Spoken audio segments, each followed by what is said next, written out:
You have to just bear in mind the people that were affected by this man, you know, how they feel. It's very easy to say, oh, you know, because this doesn't necessarily affect me, I can keep it up. It doesn't affect me, so I think it's okay. You have to really speak to the communities and the people who were very much affected by this man's legacy.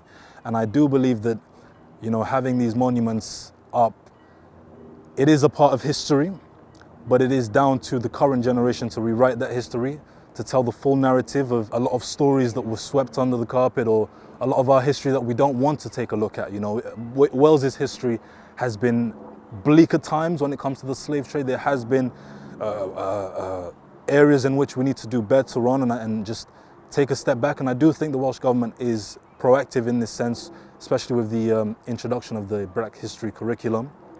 But I do think we just need to honestly take a step back and understand that the communities who were most affected should have the loudest voice in determining what happens to these monuments.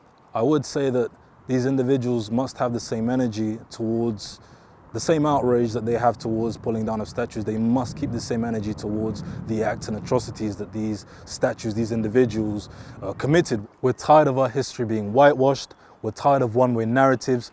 All Black, Asian, and generally ethnic minority communities want is for our history to be fair and to be told accurately and acknowledge our own contribution.